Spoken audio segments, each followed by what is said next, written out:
Welcome our channel bio forever. Dear students, आज के video में हम बात करेंगे अबायोटिक फैक्टर्स ऑफ इकोसिस्टम, माहौली निज़ाम के अहम गैर हयाती अज्जा, यानी ऐसे अज्जा जो नॉन लिविंग्स है लेकिन हमारे इकोसिस्टम के लिए इम्पोर्टेंस है और बहुत ज़रूरी है। अब अगर हम अबायोटिक फैक्टर्स की बात करें तो इसमें अबायोटिक फैक्टर्स में जो है तो पानी है, टेम्परेचर है, दर्जा हरारत है, उसके बाद रोशनी है, सनलाइट है और मिट्टी है।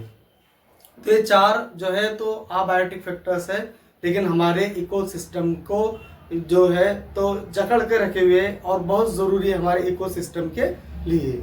तो आज हम देखेंगे माहौली निज़ाम के अहम गैर हयाती अज्जा। गैर हयाती अज्जा में सबसे पहले है पानी। पानी जो है तो नॉन लिविंग्स है, लेकिन तरूहे ज़मीन पर मौजूद जितने भी किस्म के जानदार है, हैवानात है, चरिंद परिंद है, यहाँ तक के नबातात वगैरह है, तमाम की ये क्या है, तमाम के लिए एसेंशियल है, ज़रूरी है। पानी तमाम जानदारों के लिए ज़रूरी है, लेकिन पानी क्या है, गैर हयाती है। इसके अलावा जितने भी किस्म के जानदार है तो तमाम जानदार पानी का इस्तेमाल करते हैं। और पानी के अगर हम मज़ीद स्टडी करें तो पानी का दर्जा हरारत, पानी का पीएच, उसके बाद पानी की जो नमकीयत है, तो ये भी इसमें अहम रोल अदा करती है। अगर हम देखें तो पानी की पीएच जो है तो हरारत और उसके पीएच जो है तो उसके एतबार से पानी की जो नमकीयत है तो 5 पीपीटी से कम होना चाहिए।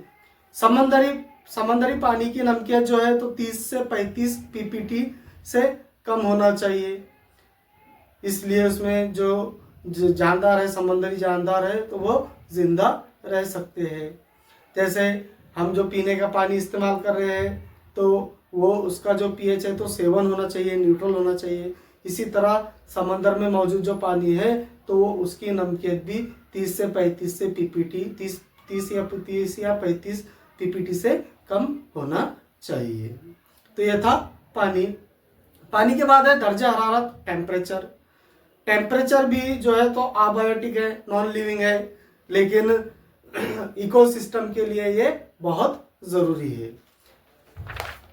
अलग अलग मौसम के एतबार से दर्जा हरारत चेंज होता है, जैसे सर्दी, गर्मी और बारिश। इन तमाम सीजन में, इन तमाम मौसम में जो है तो दर्जा हरारत कैसा होता है, अलग अलग होता है। अगर दर्जा हरारत की बात करें हम तो कई ऐसे इलाके हैं जहाँ पर 0 दर्जा हरारत होता है, 0 दर्जा हरारत होता है, और कई ऐसे रेगिस्तानी इलाके हैं जहाँ पर 50 डिग्री सेल्सियस तक टेम्परेचर होता है। ये दर्जा हरारत, टेम्परेचर कम या ज़्यादा होते रहता है। ये खतीस तवा से कुतुबैन की तरफ या फिर मैदानी इलाकों से पहाड़ी इलाकों की तरफ क्या होता है, ये कम होता है। और गर्म पानी के चश्मों का जो दर्जा हरारत होता है तो वो 80 डिग्री से 100 डिग्री सेल्सियस तक होता है। और ज़ेरे समंदर गर्म पानी का दर्जा हरारत नियर अबाउट 400 डिग्री सेल्सियस तक होता है।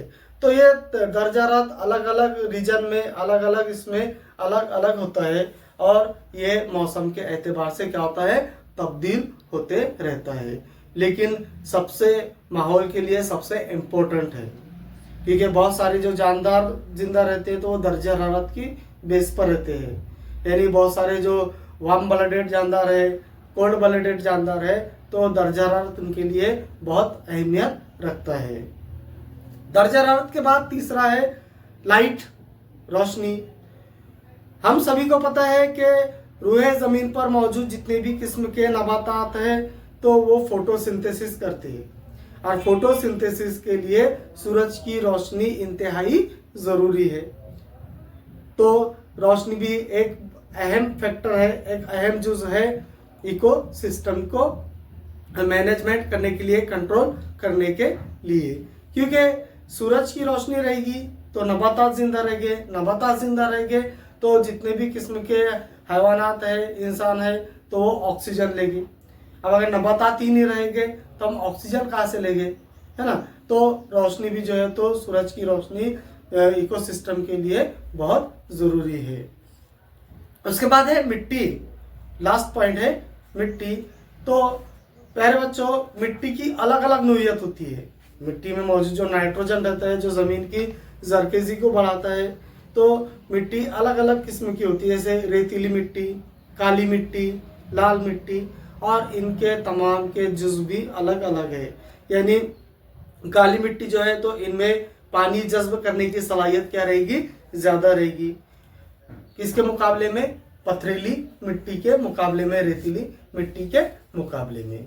तो प्यारे बच्चों, आज हमने देखे अबायोटिक फैक्टर्स ऑफ इकोसिस्टम। उसमें हमने देखे पानी, दर्जा हरारत, रोशनी और मिट्टी। उम्मीद करता हूँ कि ये वीडियो आपको पसंद आया होगा। ऐसे ही वीडियो देखने के लिए हमारे चैनल को ज़रूर सब्सक्राइब करें। Thank you.